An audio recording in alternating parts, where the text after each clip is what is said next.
I gave a conference last year about NFTable because it was just introduced in the kernel 2 days before. So the purpose of this talk is to be able to say what did happen in the last year since the last previous kernel recipes. And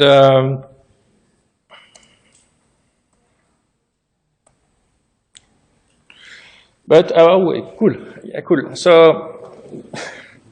So I will just describe once again NFTables for the people who did not attend to kernel recipes last year, and then I will talk about the new features and the future of NFTables, what remains to be done. So what is NFTables? It's a new filtering system which replaces iptables. So there is no changes in the hook, in the connection tracking, in the protocol helper, also called the application layer gateway. So it just changes the way the user interact with NetFilter without changing the engine. There is a new filtering system, but everything that is connection tracking and helpers are not changed. Following a lot of criticism by people, we decide to use a syntax which is based on a grammar. We don't have anymore a syntax with a dash option and a long and short option. And it is now accessible for a library. One of the key points in this is to be able to interact with software. And to finish the migration to Netlink of the NetFilter project, NFTable is using Netlink-based communication, which allows to do some atomic modification, and which also provide a nice notification system. The key point in NFTable is that the engine the filtering engine has been replaced. Before, for every filter we could imagine, we had to develop one specific module. For example, we have one module for the TCP port filtering, one module for the UDP port filtering. But if you consider both these tasks, this is exactly the same. We just go relatively to the packet header, we just go at the offset and we check a value at this offset. So in fact, it's exactly the same. But with iptable, to filter on UDP on TCP, we had two different modules, which means code in iptables for TCP, code in iptables for UDP, and inside the kernel, code for TCP filtering module and code for UDP filtering module. So there's a lot of code redundancy. And so the main change of NFTable is to introduce pseudo-state machine, which is inspired by BPF, which contain some register, which contain verdict. And based on that, we can do operation like the one here, packet payload offset length, which we just jump at an offset and check and get a value and put that in a register. Then we can combine the different things to express most filtering that we can do in NetFilter. For example, this small example is showing how we can check that a source port is equal to a destination port in a filtering rule. So we just say, I want to get to that offset, I want to get to that offset, and then I put that in a different register, and then I compare the two registers. So by just using this, we manage to implement some complex thing. If you want to do that, this is done in user space, but just send this information, this pseudocode to the kernel interpret that, and then we've got our new filtering.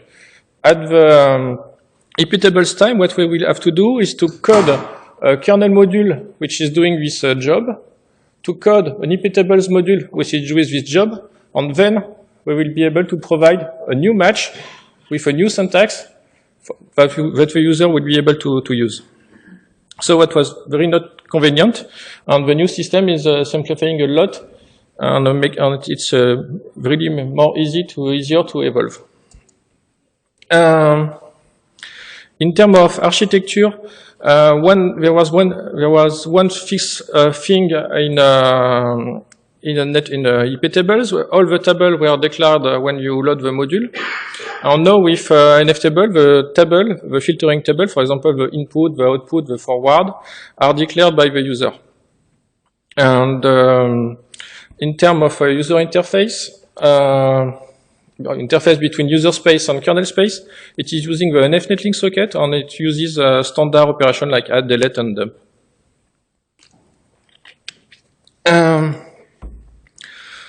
In the user space, there is currently three layers available. There is libnl, which is a generic library for low-level netlink interaction. There is libnftnl, which is really implementing the thing. This is the thing which converts the user input into pseudocode. And there is the command line utility, which is used to provide the user a filtering command. There will be soon one intermediate layer, which will be libnf table, which will provide a high-level interface for the user.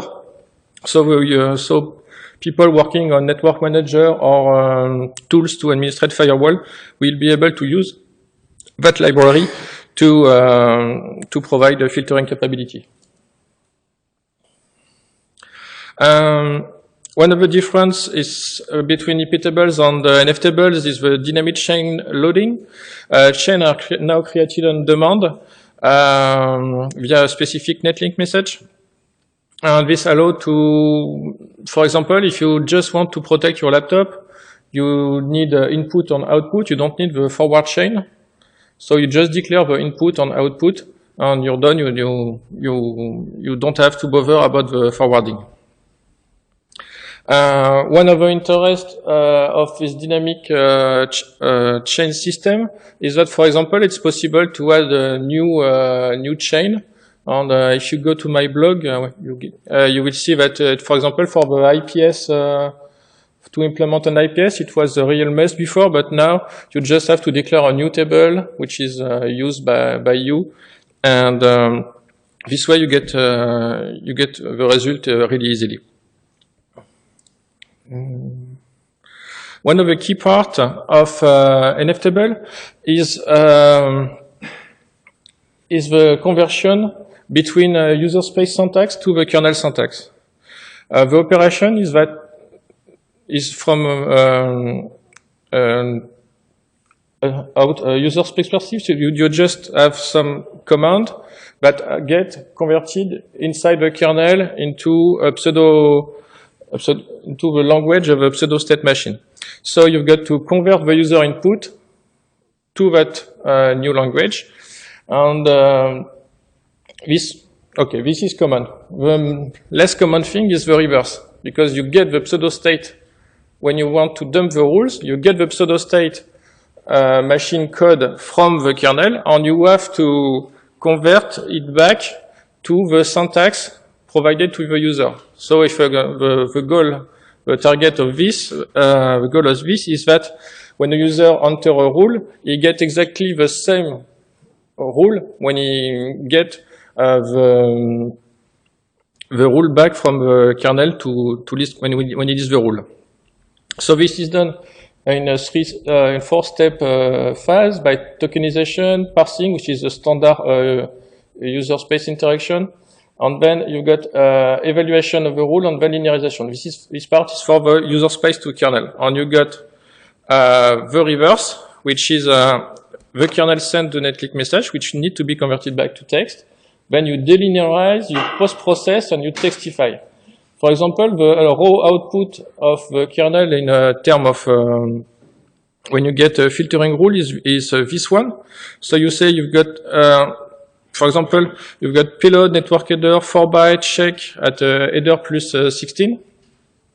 So, in fact, what it is, it's just go to the offset 16, then fetch 4 bytes, so 32 bits.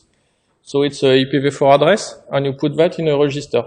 So this language is optimal for the filtering, but not for the readability. So you need to convert that, for example, in this match, IP destination address is this one. So that's one of the main difficulties to, when you enter that filtering rules, which is converted to that, to get back to the same state. The impact of NFTable is that now we have a simplified kernel code, which was before 50,000 line. Before we had, before we had something like 50,000 line in kernel space. Now we just have 7,000 line location, in kernel space. So we got a big diminution of number of line in the kernel, which is more simple for the maintenance. And we don't need any more one code for each match. And the pseudo machine is implementing a lot of things. In fact, it implements all what were needed before in the previous 10 years of IP tables. So I don't think the pseudo machine will evolve a lot in terms of instruction. And that will limit the necessity to update the kernel code. And an interesting point of the pseudo state machine system is that the development in user space is mostly done in user space. For example, the ICIP v6 implementation is one single user space patch in the NFTable library. So to provide a new filtering of a new protocol, we don't even need to provide a kernel module. We just need to update the user space.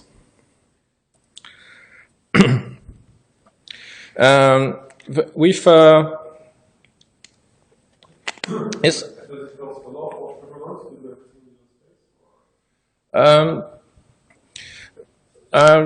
Yes and no, because first thing is that the pseudo state machine, it's a pseudo code. It can be optimized. It's already optimized, and in the coming years, I think we will see some optimization of the global rule set. We will inject the rule set, and then we will compile the rule set to make it optimal, to apply new algorithms that were not possible before. So it will get faster.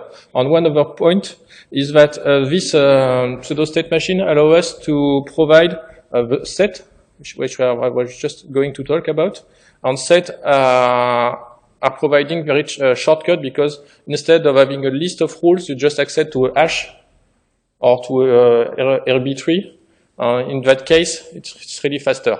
So if you just convert naively an IP tables rules to NF tables, you may lose a bit in performance. But if you think just a bit and optimize using the new capability of an NF table, in that case, you will gain in performance.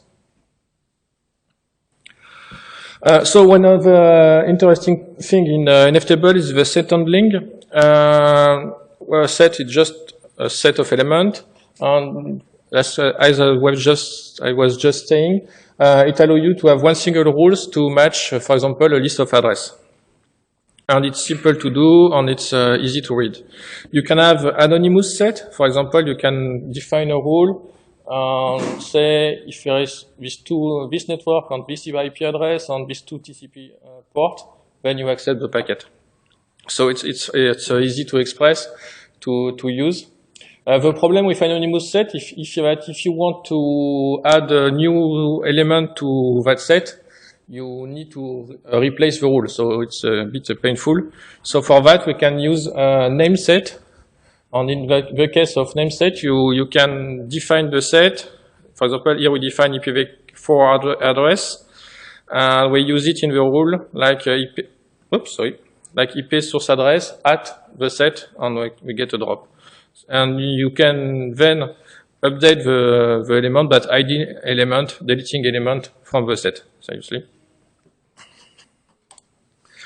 A more advanced system has also been introduced, which is mapping, which allow you to associate two notions. For example, you can associate an IP address to a decision or an IP address to a verdict.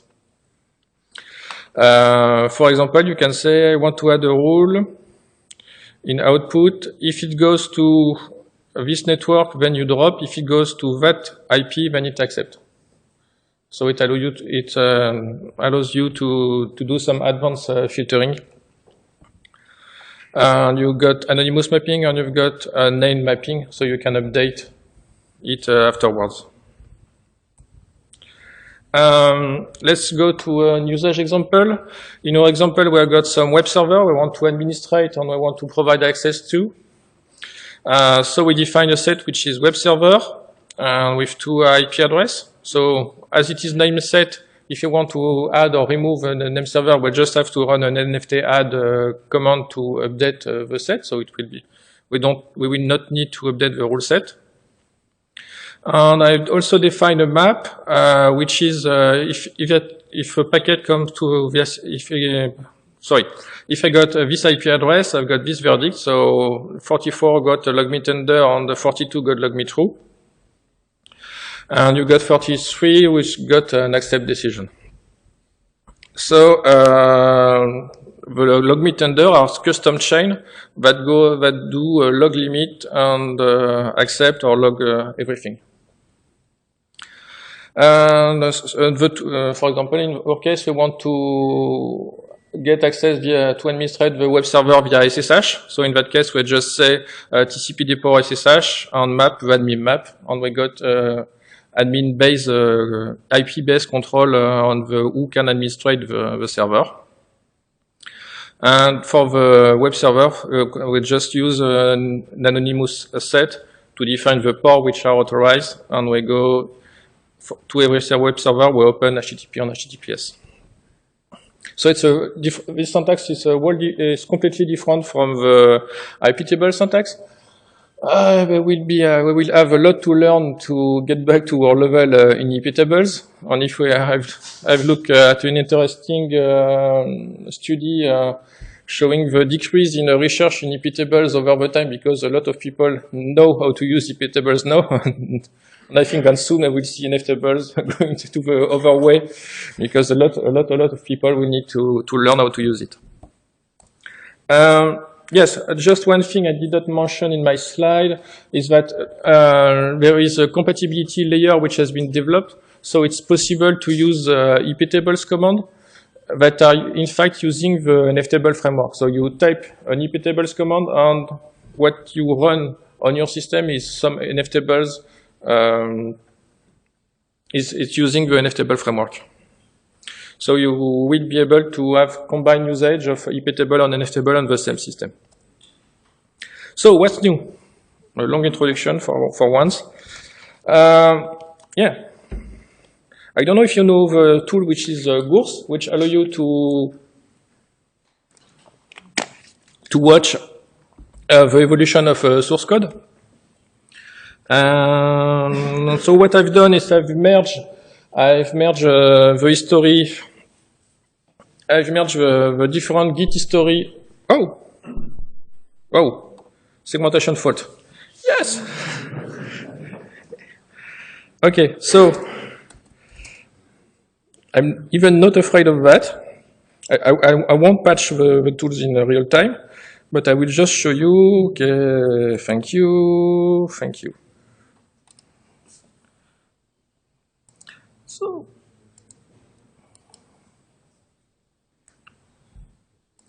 yes, okay, we go full screen. So we've got the different tools which are shown here. We've got NFTables, we've got libnftnl, and we've got the kernel code. I just take the change in the net filter directory. And okay, there's a lot of people working on the code, which is really nice compared to the previous year. And I don't know if you remember the video I've shown last year, but there was almost nobody working for Edge on the project. And now we've got a constant work. And among the developers, we've got Pablo Nera, which has taken the lead of the project with Patrick McCarty, which is just contributing from time to time to the project. And one really good thing is that the people that did work for Google Summer of Code 2013 are now have continued to work during the year, and they have been they have worked again in the scope of Google Summer of Code in 2014. So we had a good bunch of contributors, and that's really good. So no, yes. So you see, in iptables, we have the compatibility layer, which has been developed during the previous year. It was not working correctly in 2014. The work has mainly been done by Giuseppe Longo, which is one of the Google Summer of Code students. Okay, I will stop that. Okay, so the video is available on YouTube if you want to watch it. And it's really easy to do, so use Gurs, but not the one from Debian Seed, which is crashing, as you have seen. Yeah. Let's get serious. We now have documentation. Yeah.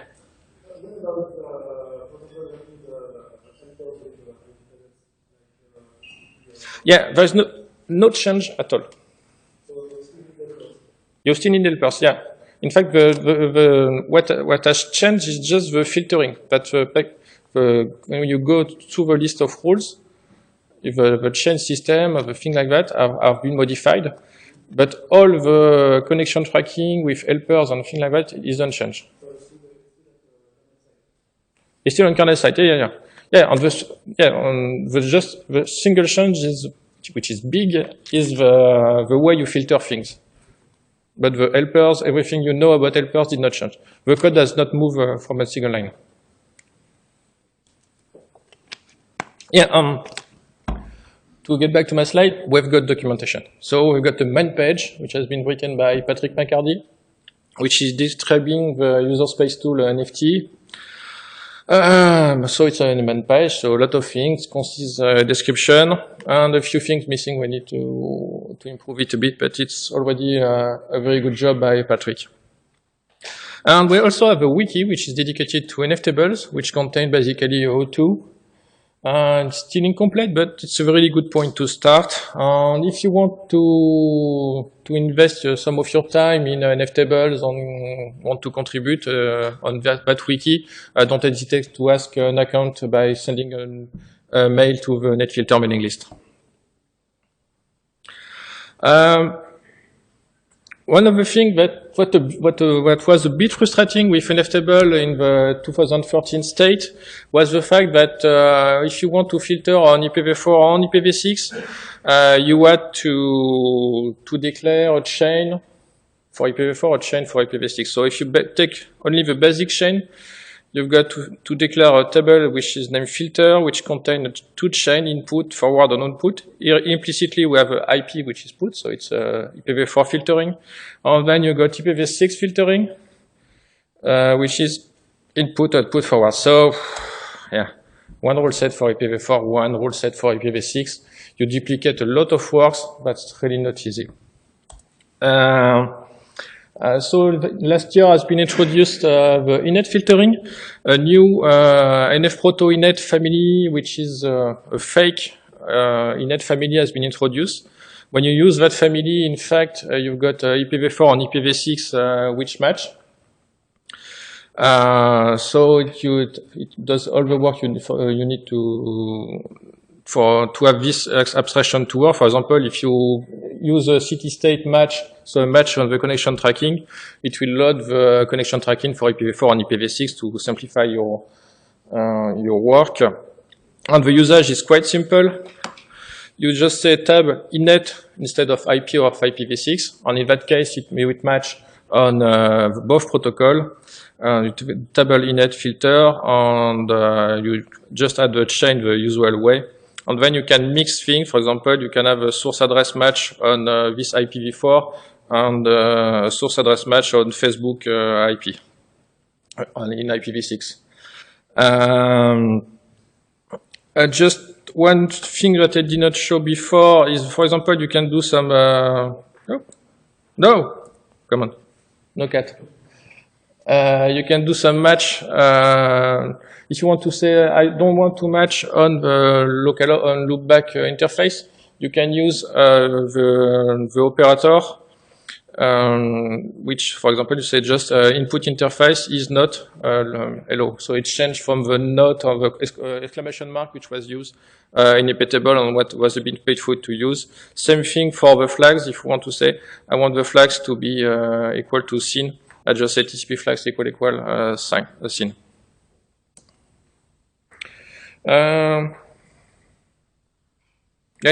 One magical thing which has been introduced is that previously on the log system, if you have a log target, the NF log target, the ulog target, which were available in IP tables, now you just have a single log.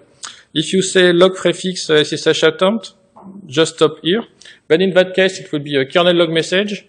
And if you add group, then in that case, it's a NFnet link log message which is sent to the kernel. By the kernel, sorry. And this group one, then you will be able to, you will need, if you specify that, you will have to use the ulogd2 to catch the packet. So yeah, it's really easier now to use NF table with IPv4 and IPv6. It's the init filtering system is a really good thing. One of the big work that has been done in 2014 is to make some update on the atomic rule set update. The key things is that we want to be able to update, for example, one filtering rule, one NAT rules, and one set at the same time, and to do that in a single transaction. So in case it fails, we get back to the previous state. The main problem with that is the problem of the set, which exists at the table level and which are used at the chain level. So it introduced some dependency between the object. So it has been quite a mess to figure and to see how to manage it correctly. But on the rules side, the atomic update system has been based on the generation counter mask, which code if a rule is active, if a rule will be active, or if a rule is deprecated. And this allows to manage the rule set efficiently by just using a small mask.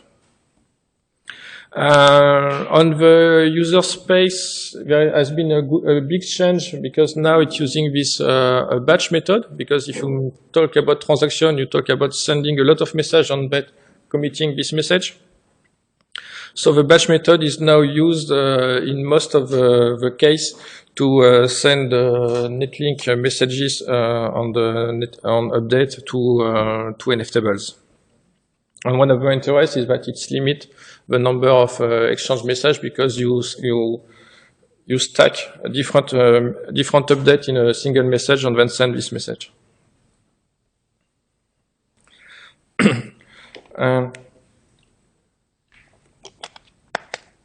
At the IP tables time, IPset was the tools to implement some set matching. It's really powerful. It offers a lot of different types, but the user has to know which type he is using. So it can be he needs some knowledge about the structure of data. And in the set subsystem inside NF table, there is various set types which are available. For example, we've got hash, we've got ERB3, but there is no selector which are available. We just have a single keyword which is set.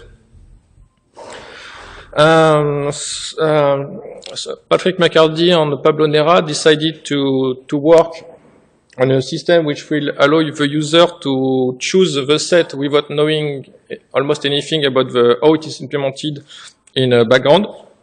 And for that, they have chosen a constraint-based selection system.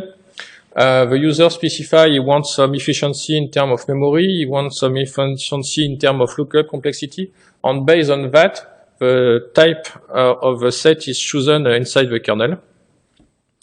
For example, we will soon have this syntax available. There is a patch proposal. It's not yet pushed to the official Git tree, but we will be able to say I want a set of IPv4, which the size I don't want to limit at that size. Also, we want to say I want to have a memory efficiency or I want to have performance efficiency. So based on that, it will choose some different type of set, providing some feature in line with what has been asked by the user. Okay, I really loved an introduction saying that kernel developers are human beings. So here is the young guard in NetFilter. This is Xavier Pelongo, Arturo Borrero Gonzalez, sorry for the Spanish name, Alvaro Nera Ayuso, and Ana Rey, which are the three on the left are the Google Summer of Code guys. And the woman in the team is Ana Rey, which is sponsored by the Outreach Program for Women, which has done a great job by putting her in the NetFilter project. So what has done Anna, it's the really interesting things, it's an NFTable test system, which is providing some regression test. So we know that, for example, a change has broke something, or for example, we have got the current Git is broken because somebody did not run the test. There is a test that check that a command which should work is working. In fact, it's I would call that a functional test. It creates a temporary chain. And in that chain, it adds rules to see if the rules are accepted by the kernel. So it plays the rules, try to get, if it gets an error, then in that case, the system is simply broken. And if it's correctly inserted in the kernel, then it fetch the rules once again to see if the conversion, the delinearization going to the pseudo-state machine code to the human readable expression is also working. For example, here we've got, I've tried to add these rules, expiration 14, but in fact, we've got a problem in the result, which add a second. So the input instead of having just 30, we've got 30 seconds. So this one is just a simple glitch. It just the display is a bit nicer when used when we get back the result. And it's we got the same problem here. But this system allows us to quickly test if a change is introducing some problem. So it's really useful. And the good thing with Anna is that when she found a bug, she fixed it. So she's not only writing the test system, she's also writing the fix, so that's really cool. Yeah. It's work in progress. I think she has fixed something like maybe 10 or 15 bug for now. But we really need to push all the developers to use that. For example, the city state new has been broken in the latest Git. So, but it's detected if you just run the test. So we need to implement. We need to automate the running of the test, and we need to force the developer to use the test before pushing code to Git. Yeah, exactly. Yeah, we need some build bot or something like that to run the test automatically for each commit. Yeah, sure.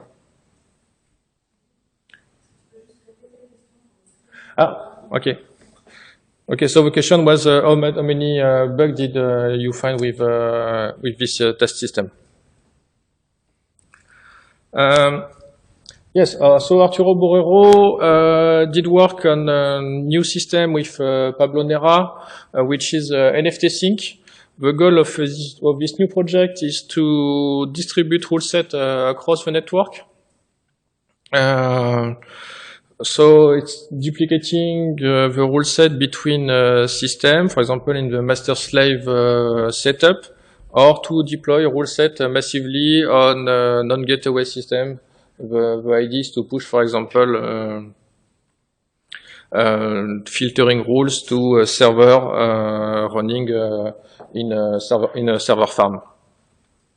The implementation is using the new notification system provided in NFTables, so it was not possible before to do that. But now, if, for example, if somebody is just adding manually rules, the notification system, the NFT sync is listening to the notification system, which will send a message for every notification, for every modification of a rule set, and then it will be able to push that modification to other nodes. It's early code. It has been started during the spring of 2014. The basic mode is working, so we can now push the rule set modification to another node. There is for now no encryption provided, so it's not really ready for production purpose. We are currently discussing about where to put the encryption. Do we need to put the encryption on this NFT sync, or do we use some layer which could be developed in a higher language like Python, Ruby, or something like that, and that will interact with NFT sync, which will run locally. I think the second this idea is better, because coding TLS and authentication, everything in C can be a bit painful, but we'll see. So it's available. It's on the Git from netfilter.org, and you can get it, try it, hack it, enjoy. Guizy Pelongo on his side has worked on the compatibility layer. So the idea was to be able to use iptables command, and that this command in the background are using, in fact, the NFTable framework. So the work is to convert the old command lines to the new internal syntax, and then pushing that to the kernel, and to do the reverse, to take NFTables filtering rules and to convert them in human readable old style iptables and iptables command. So it's currently working well. And so this will allow people to softly migrate to the NFTable framework. Yeah, one big miss in NFTable, one big thing missing in NFTable is the libNFTable, which I think I will come to this edition of kernel recipes and say, yes, we got libNFTables, it's really great and it works very well, but no. There is too much thing to do on the kernel side, and this part has not moved from single bit.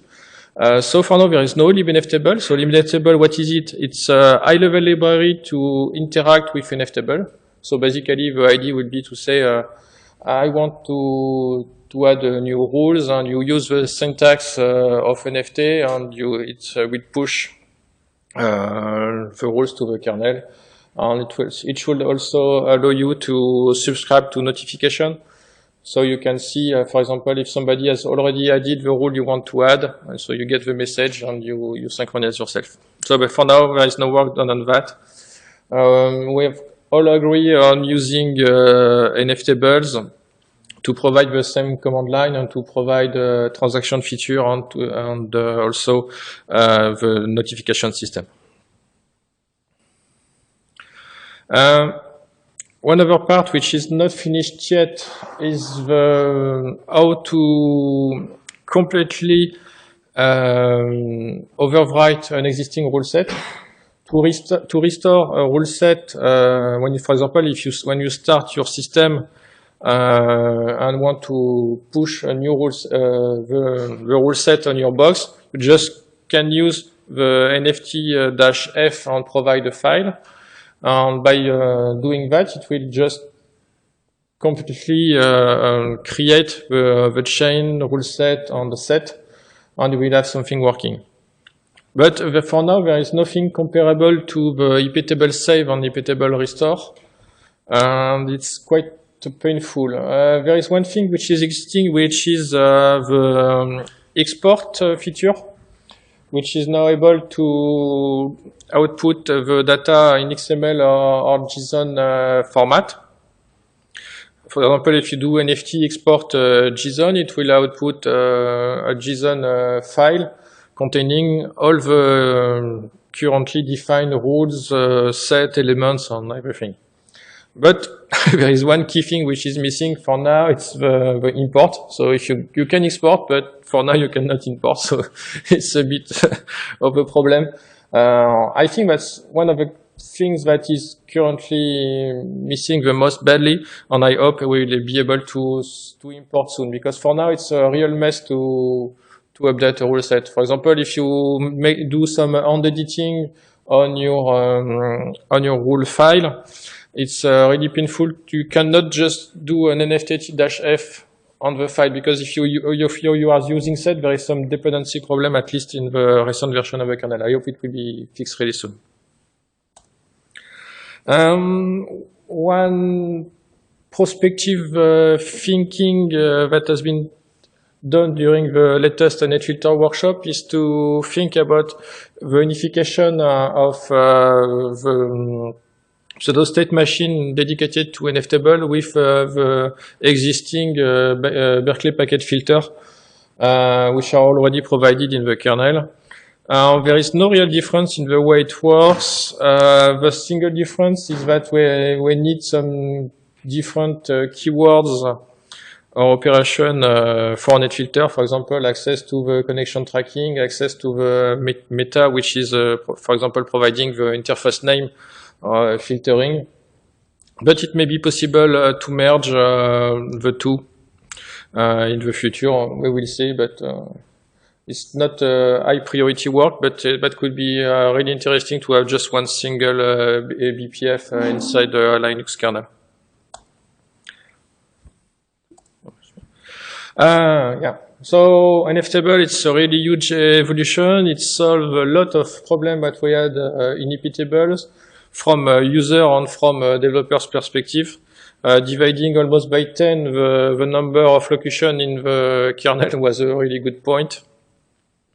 And it's also for the user space, it's answer to new usage. For example, the set handling, some complex match, the simplification with IPv4 and IPv6 in one single table.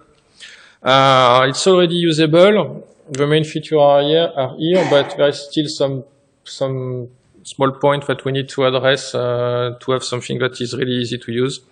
And one other good point is that you can use the compatibility. For example, use the NFTable. If you use the iptables compatibility, it will declare some table that are comparable to the one you are using, but will be able to access and to complete, to add more things via NFT from what you had if you use your initial iptables set. So thanks for your attention. If you have questions, I think we got a little bit of time.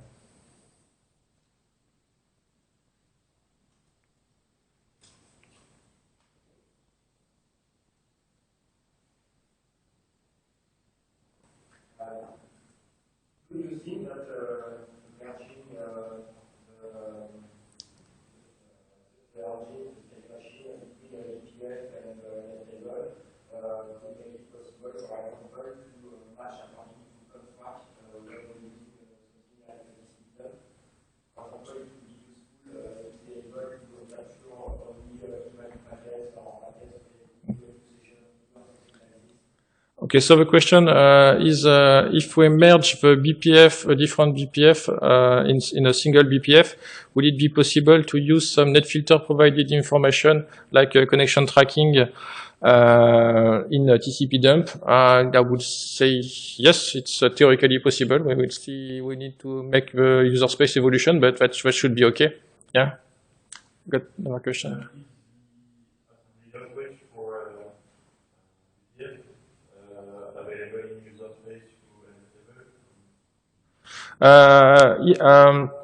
Yes.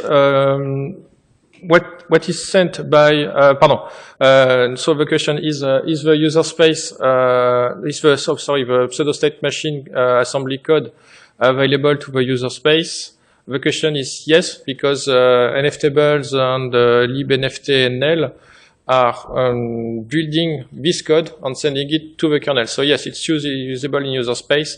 If you want to look at the code, you can, for example, put debug information. You will get the information that are displayed.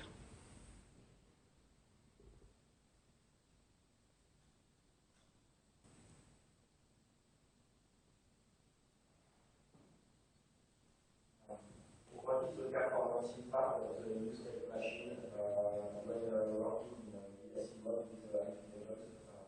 Do you see some improvements or some slowdown? So the question is, what is the impact if you use the compatibility mode of iptables with NFTable framework? There may be a little slowdown, but I think it's not a killer impact.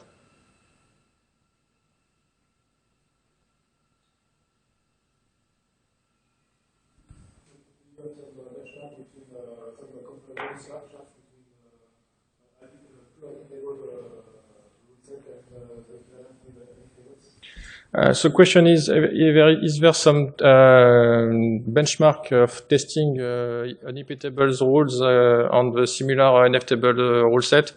For now, no, it has not been done now. There is some tests which have been done, but I don't think they have been published, not because it's too bad, but because it's painful to bring the things to the state you can publish them. But that's an interesting point, and that should be interesting to have the information.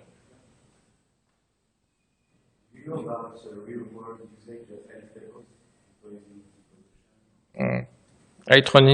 Do you know some? So the question is, do you know some real-world usage of NFTables? Seriously, no.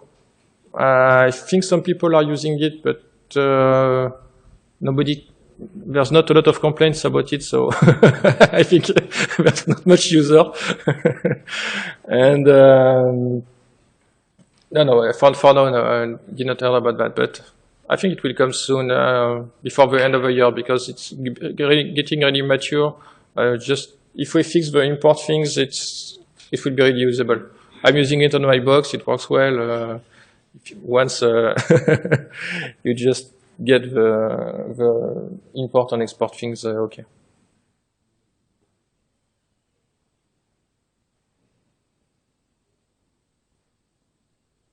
Thanks.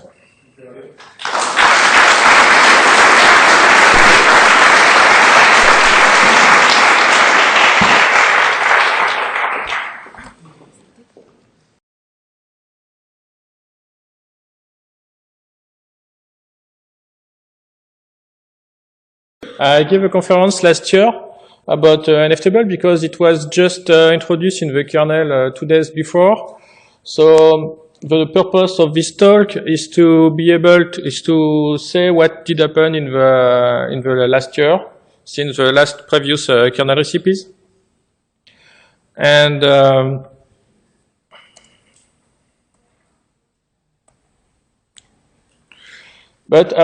cool, yeah, cool. So I will just describe once again NFTables for the people who did not attend to kernel recipes last year. And then I will talk about the new features and the future of NFTables, what remains to be done. So what is NFTables? It's a new filtering system which replaces IP tables. So there is no changes in the hook, in the connection tracking, in the protocol helper, also called the application layer gateway. So it just changes the way the user interact with NetFilter without changing the engine. There is a new filtering system, but everything that is connection tracking and helpers are not changed. Following a lot of criticism by people, we decide to use a syntax which is based on a grammar. We don't have anymore a syntax with a dash option and a long and short option. And it is now accessible for a library. One of the key points in this is to be able to interact with software. And to finish the migration to Netlink of the NetFilter project, NFTable is using Netlink-based communication, which allows to do some atomic modification, and which also provide a nice notification system. The key point in NFTable is that the engine has been, the filtering engine has been replaced. Before, for every filter we could imagine, we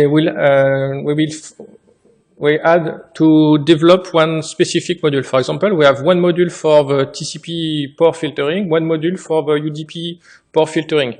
But if you consider both these tasks, this is exactly the same. We just go relatively to the packet header, we just go at the offset and we check a value at this offset. So in fact, it's exactly the same.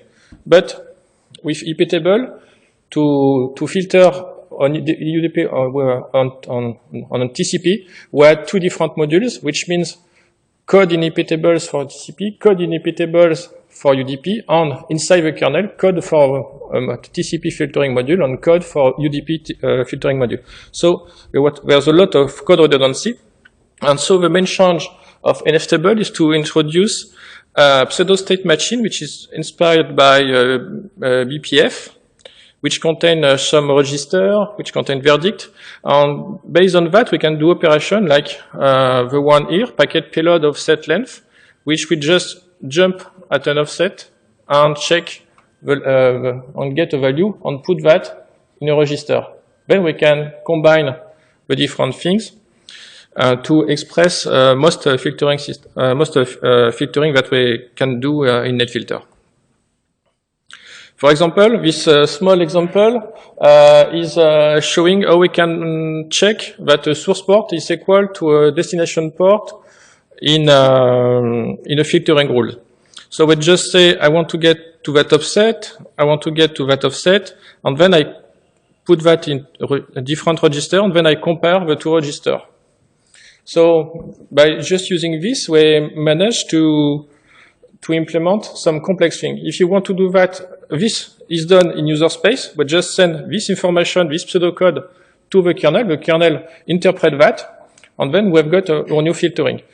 At the IP tables time, what we will have to do is to code a kernel module which is doing this job, to code an IP tables module which is doing this job, and then we will be able to provide a new match with a new syntax that the user will be able to use. So what was very not convenient, and the new system is simplifying a lot, and it's really easier to evolve. In terms of architecture, there was one fixed thing in IP tables. All the tables were declared when you load the module. And now with NFTable, the filtering table, for example, the input, the output, the forward, are declared by the user. And in terms of user interface,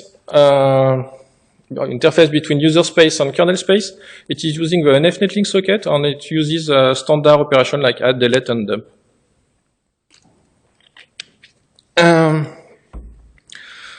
In the user space, there is currently three layers available. There is libnl, which is a generic library for low-level netlink interaction. There is libnftnl, which is really implementing the thing. This is the thing which converts the user input into pseudocode. And there is the command line utility, which is used to provide the user a filtering command. There will be soon one intermediate layer, which will be libnf table, which will provide a high-level interface for the user. So people working on network manager or tools to administrate firewall will be able to use that library to provide a filtering capability. One of the differences between IP tables and NF tables is the dynamic chain loading. Chains are now created on demand via a specific netlink message. And this allows to, for example, if you just want to protect your laptop, you need input and output. You don't need the forward chain. So you just declare the input and output, and you're done. You don't have to bother about the forwarding. One of the interests of this dynamic chain system is that, for example, it's possible to add a new chain. And if you go to my blog, you will see that, for example, for the IPS, to implement an IPS, it was a real mess before, but now you just have to declare a new table, which is used by you, and this way you get the result really easily. One of the key parts of NF table is the conversion between user space syntax to the kernel syntax. The operation is from user space perspective. So you just have some command that get converted inside the kernel into into the language of a pseudo state machine. So you've got to convert the user input to that new language, and this is common. The less common thing is the reverse, because you get the pseudo state when you want to dump the rules. You get the pseudo state machine code from the kernel, and you have to convert it back to the syntax provided to the user. So if the target of this, the goal of this is that when the user enters a rule, he gets exactly the same rule when he gets the rule back from the kernel to list when he lists the rule. So this is done in a four-step phase by tokenization, parsing, which is a standard user space interaction, and then you got evaluation of the rule and then linearization. This part is for the user space to kernel, and you got the reverse, which is the kernel send the netlink message, which need to be converted back to text. Then you delinearize, you post-process, and you textify. For example, the raw output of the kernel in terms of when you get a filtering rule is this one. So you say you've got, for example, you've got payload, network header, 4-byte, check at header plus 16. So, in fact, what it is, it's just go to the offset 16, then fetch 4 bytes, so 32 bits. So it's a IPv4 address, and you put that in a register. So this language is optimal for the filtering, but not for the readability. So you need to convert that, for example, in this match. IP destination address is this one. So that's one of the main difficulties to, when you enter that filtering rules, which is converted to that, to get back to the same state. The impact of NF table is that now we have a simplified kernel code, which was before 50,000 line. Before we had, before we had something like 50,000 line in kernel space. Now we just have 7,000 line location, in kernel space. So we got a big diminution of the number of line in the kernel, which is more simple for the maintenance. And we don't need any more one code for each match. And the pseudo machine is implementing a lot of things. In fact, it implements all what were needed before in the previous 10 years of IP tables. So I don't think the pseudo machine will evolve a lot in terms of instruction. And that will limit the necessity to update the kernel code.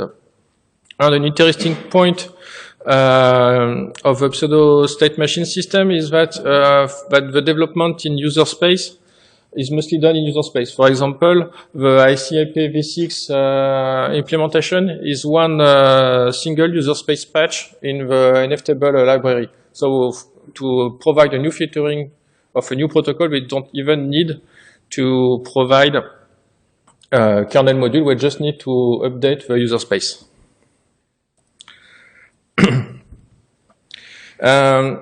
With yes.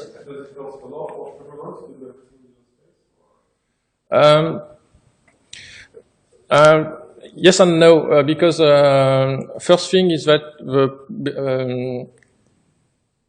the pseudo state machine, it's a pseudo code. It can be optimized. It's already optimized, and in the coming years, I think we will see some optimization of the global rule set. We will inject the rule set, and then we will compile the rule set to make it optimal, to apply new algorithms that were not possible before.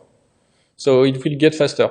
And one other point is that this pseudo-state machine allows us to provide the set, which I was just going to talk about, and set are providing very shortcut, because instead of having a list of rules, you just access to a hash or to a RB3. In that case, it's really faster.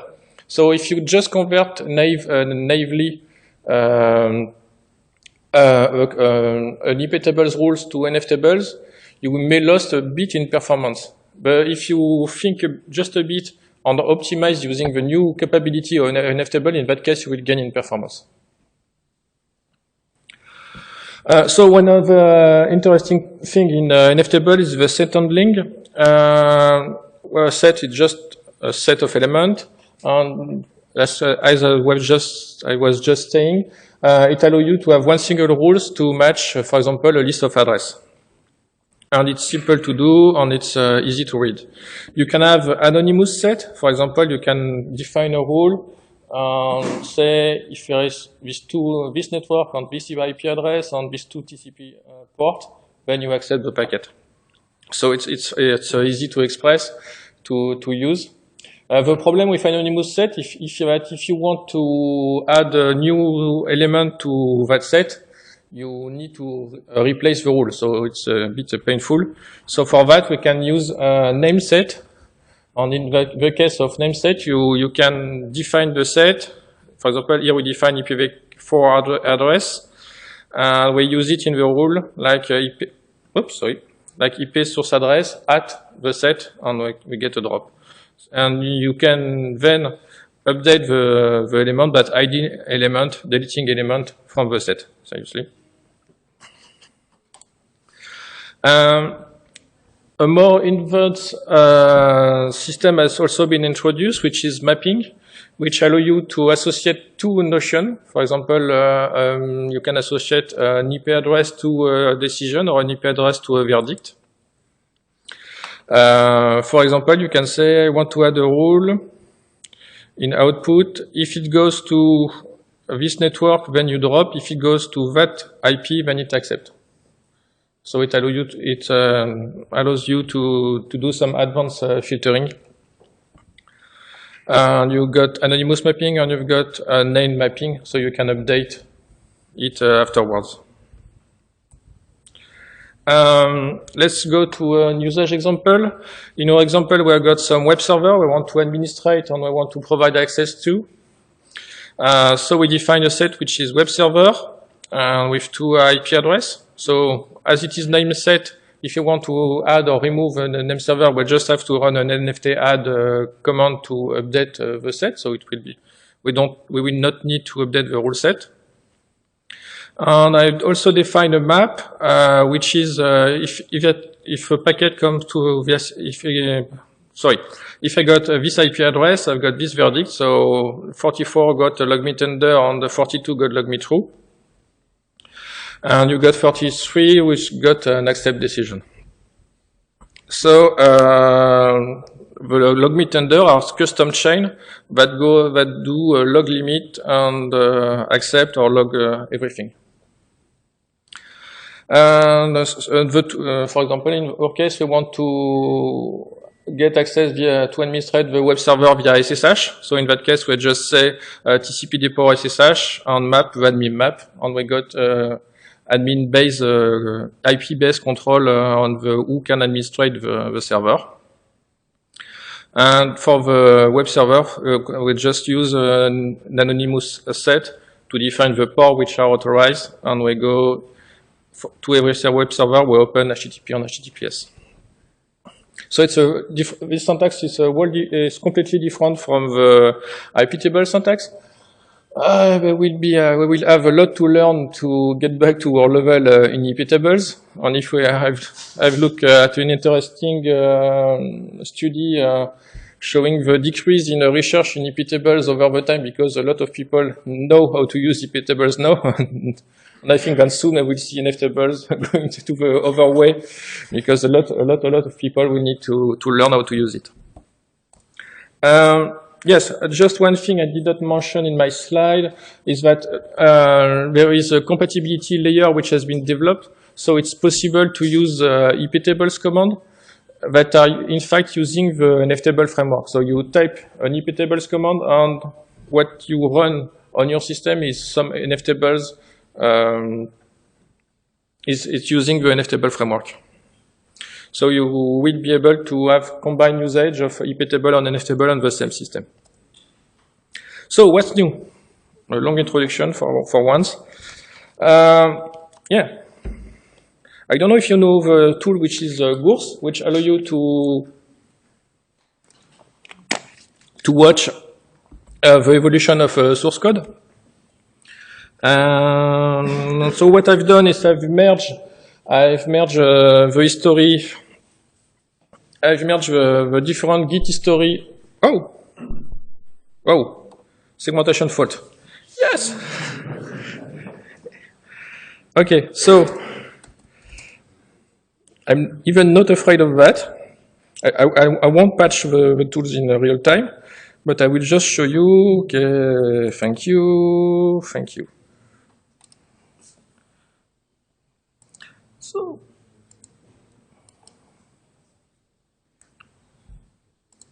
yes, okay, we go full screen.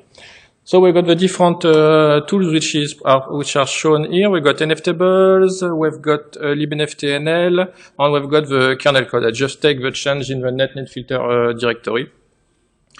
And okay, there's a lot of people working on the code, which is really nice compared to the previous year. And I don't know if you remember the video I've shown last year, but there was almost nobody working for Edge on the project. And now we've got a constant work. And among the developers, we've got Pablo Nera, which has taken the lead of the project with Patrick McCarty, which is just contributing from time to time to the project. And one really good thing is that the people that did work for Google Summer of Code 2013 have continued to work during the year, and they have worked again in the scope of Google Summer of Code in 2014. So we had a good bunch of contributors. And that's really good.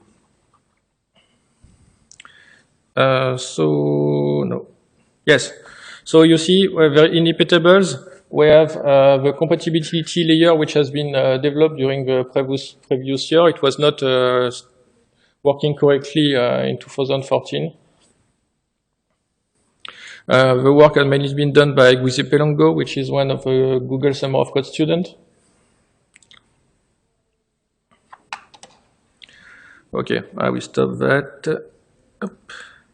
Okay, so the video is available on YouTube if you want to watch it.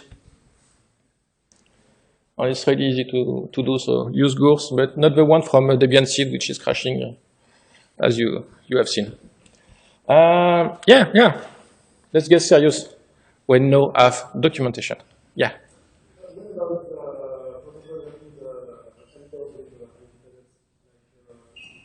Yeah, there's no change at all. You still need helpers, yeah. In fact, what has changed is just the filtering. That when you go to the list of rules, the chain system, the thing like that have been modified, but all the connection tracking with helpers and things like that is unchanged. It's still on kernel side, yeah. On the single change which is big, is the way you filter things. But the helpers, everything you know about helpers did not change. The code does not move from a single line. Yeah, to get back to my slide, we've got documentation. So we've got the main page, which has been written by Patrick McCarty, which is describing the user space tool NFT. So it's a main page, so a lot of things, concise description, and a few things missing. We need to improve it a bit, but it's already a very good job by Patrick. And we also have a wiki, which is dedicated to NF tables, which contain basically how-to. It's still incomplete, but it's a really good point to start. And if you want to invest some of your time in NF tables and want to contribute on that wiki, don't hesitate to ask an account by sending a mail to the NetFilter mailing list. One of the things that what was a bit frustrating with NFTable in the 2013 state was the fact that if you want to filter on IPv4 or on IPv6, you had to declare a chain for IPv4 or a chain for IPv6. So if you take only the basic chain, you've got to declare a table which is named filter, which contains two chain input, forward and output. Here implicitly we have an IP which is put, so it's IPv4 filtering. And then you got IPv6 filtering, which is input, output, forward. So yeah, one rule set for IPv4, one rule set for IPv6. You duplicate a lot of works, but it's really not easy. So last year has been introduced the inet filtering, a new NF Proto inet family, which is a fake inet family has been introduced. When you use that family, in fact, you've got IPv4 and IPv6 which match. So it does all the work you need to have this abstraction to work. For example, if you use a city-state match, so a match on the connection tracking, it will load the connection tracking for IPv4 and IPv6 to simplify your work. And the usage is quite simple. You just say tab inet instead of IP or of IPv6, and in that case, it will match on both protocol. Table inet filter, and you just add the chain the usual way. And then you can mix things. For example, you can have a source address match on this IPv4 and a source address match on Facebook IP in IPv6.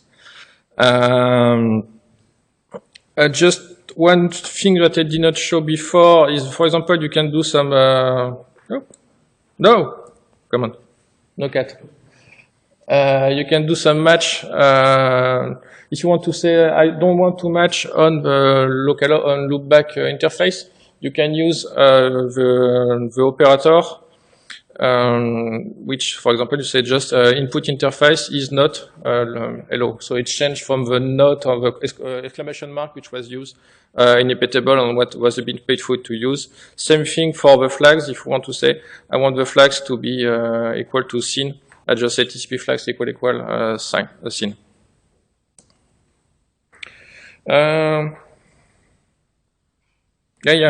magical thing which has been introduced is that previously on the log system, If you have the log target, the NF log target, the ulog target, which are available in IP tables, now you just have a single log. If you say log prefix SSH attempt, just stop here. Then in that case, it would be a kernel log message. And if you add group, then in that case, it's a NFnet link log message which is sent to the kernel, by the kernel, sorry. And this group one, then you will be able to, you will need, if you specify that, you will have to use the ulogd2 to catch the packet. So yeah, it's really easier now to use NF table with IPv4 and IPv6. It's the init filtering system is a really good thing. One of the big work that has been done in 2014 is to make some update on the atomic rule set update. The key things is that we want to be able to update, for example, one filtering rule, one NAT rules, and one set at the same time, and to do that in a single transaction. So in case it fails, we get back to the previous state.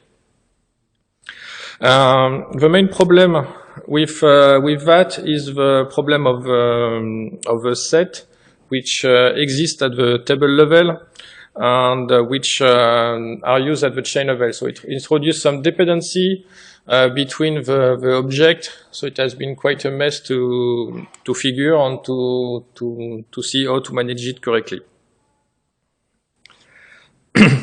But on the rules side, the atomic update system has been based on the generation counter mask, which code if a rule is active, if a rule will be active, or if a rule is deprecated. And this allows to manage the rule set efficiently by just using a small mask. On the user space, there has been a big change because now it's using this batch method. Because if you talk about transaction, you talk about sending a lot of message and committing this message. So the batch method is now used in most of the case to send netlink messages on update to NF tables. And one of the interests is that it's limit the number of exchange messages because you stack a different update in a single message and then send this message.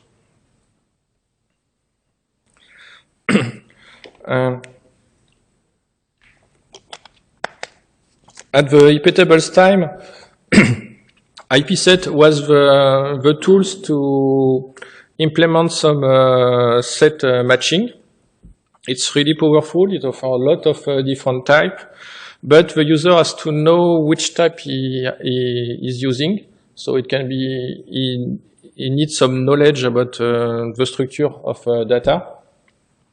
And in the set subsystem inside NF table, there is various set types which are available. For example, we've got hash, we've got ERB3, but there is no selector which are available. We just have a single keyword which is set. So Patrick McCarty and Pablo Nera decided to work on a system which will allow the user to choose the set without knowing almost anything about how it is implemented in a background. And for that, we have chosen a constraint-based selection system.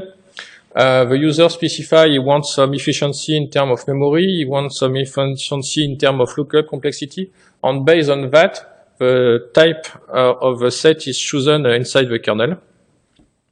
For example, we will soon have this syntax available. There is a patch proposal, it's not yet pushed to official Git tree, but we will be able to say I want a set of IPv4, which the size I don't want to limit at that size. Also, we want to say I want to have a memory efficiency or I want to have performance efficiency. So based on that, it will choose some different type of set, providing some feature in line with what has been asked by the user. Okay, I really loved an introduction saying that kernel developers are human beings. So here is the young guard in NetFilter. This is Giuseppe Longo, Arturo Borrero Gonzalez, sorry for the Spanish name, Alvaro Nero Ayuso, and Ana Rey, which are the three on the left are the Google Summer of Code guys. And the woman in the team is Ana Rey, which is sponsored by the Outreach Program for Women, which has done a great job by putting her in the NetFilter project. So what has done Anna, it's the really interesting things, it's an NFTable test system, which is providing some regression test. So we know that, for example, a change has broke something, or for example, we have got the current Git is broken because somebody did not run the test. There is a test that check that a command which should work is working. In fact, it's I would call that a functional test. It creates a temporary chain. In that chain, it adds rules to see if the rules are accepted by the kernel. So it plays the rules, try to get, if it gets an error, then in that case, the system is simply broken.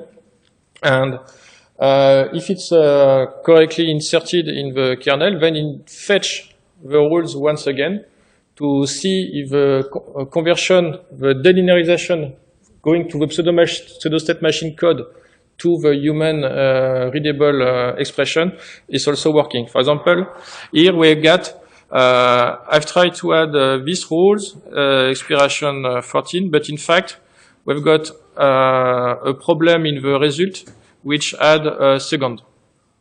So the input instead of having just 30, we've got 30 seconds. So this one is just a simple glitch. It just the display is a bit nicer when used when we get back the result. And it's we got the same problem here, but this system allows us to quickly test if a change is introducing some problem. So it's really useful. And the good thing with Anna is that when she found a bug, she fixed it. So she's not only writing the test system, she's also writing the fix. So that's really cool. Yeah. It's work in progress. I think she has fixed something like maybe 10 or 15 bug for now. But we really need to push all the developers to use that. For example, the city state new has been broken in the latest Git.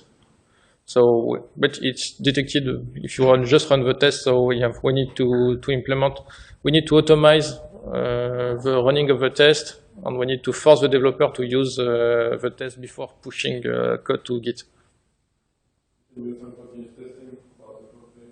Yeah, exactly. Yeah, we need some build bot or something like that to run the test automatically for each commit. Yeah, sure. Okay. Okay, so the question was how many bugs did you find with this test system? Yes, so Arturo Borrero did work on a new system with Pablo Nera, which is NFT Sync. The goal of this new project is to distribute rule set across the network.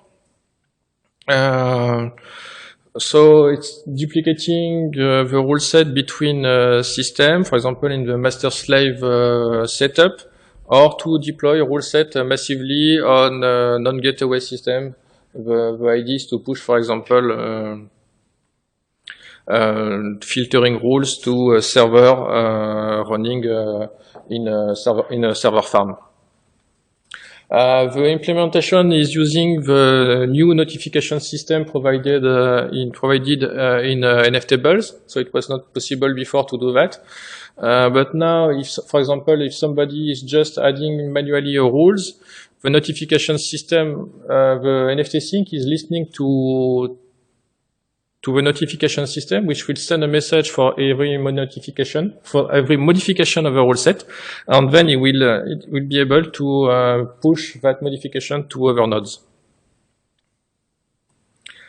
It's early code. It has been started during the spring of 2014. The basic mode is working, so we can now push the rule set modification to another node. There is for now no encryption provided, so it's not really ready for production purpose.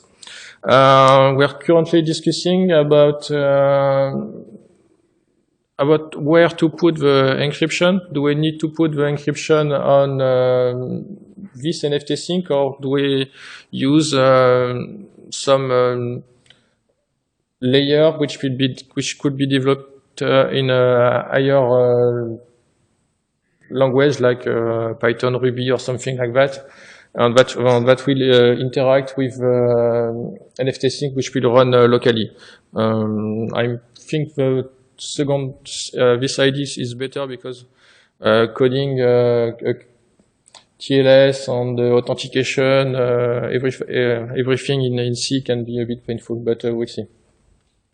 So it's available. It's on the Git from netfilter.org, and you can get it, try it, hack it, enjoy. Guizy Pelongo on his side has worked on the compatibility layer. So the idea was to be able to use iptables command, and that this command in the background are using in fact the NFTable framework. So the work is to convert the old command lines to the new internal syntax, and then pushing that to the kernel, and to do the reverse, to take NFTables filtering rules and to convert them in human readable old style iptables and iptables command.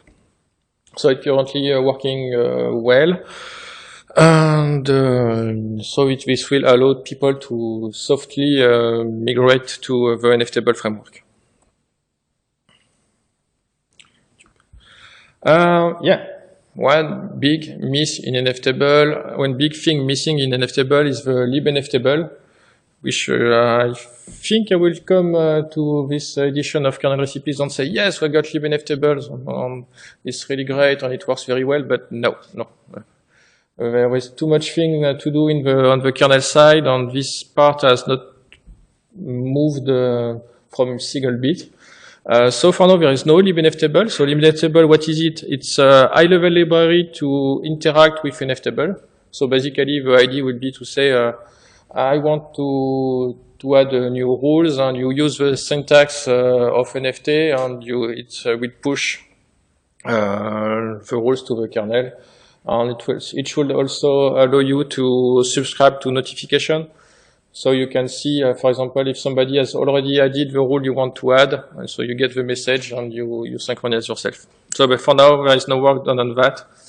We have all agree on using NFTables to provide the same command line and to provide transaction feature and also the notification system. One other part which is not finished yet is how to completely overwrite an existing rule set. To restore a rule set, when you, for example, when you start your system and want to push a new rules, the rule set on your box, you just can use the nft-f and provide a file. And by doing that, it will just completely create the chain, rule set, and the set, and you will have something working. But for now, there is nothing comparable to the iptable save and iptable restore, and it's quite painful. There is one thing which is existing, which is the export feature, which is now able to output the data in XML or JSON format. for example, if you do NFT export JSON, it will output a JSON file containing all the currently defined rules, set elements, and everything. But there is one key thing which is missing for now. It's the import. So if you can export, but for now you cannot import. So it's a bit of a problem. I think that's one of the things that is currently missing the most badly, and I hope we will be able to import soon, because for now it's a real mess to update a rule set. For example, if you do some hand editing on your rule file, it's really painful. You cannot just do an nft-f on the file, because if you are using set, there is some dependency problem, at least in the recent version of the kernel. I hope it will be fixed really soon. One prospective thinking that has been done during the latest NetFilter workshop is to think about the unification of the pseudo-state machine dedicated to NFTable with the existing Berkeley packet filter, which are already provided in the kernel. There is no real difference in the way it works. The single difference is that we need some different keywords or operation for NetFilter. For example, access to the connection tracking, access to the meta, which is, for example, providing the interface name filtering. But it may be possible to merge the two in the future. We will see, but it's not high priority work, but that could be really interesting to have just one single BPF inside the Linux kernel. Yeah. So NFTable, it's a really huge evolution. It solves a lot of problems that we had in iptables from a user and from a developer's perspective. Dividing almost by 10 the number of locution in the kernel was a really good point. And it's also for the user space, it's answer to new usage. For example, the set handling, some complex match, the simplification with IPv4 and IPv6 in one single table. It's already usable. The main features are here, but there is still some small point that we need to address to have something that is really easy to use. And one other good point is that you can use the compatibility. For example, use the NFTable. If you use the iptables compatibility, it will declare some tables that are comparable to the one you are using, but will be able to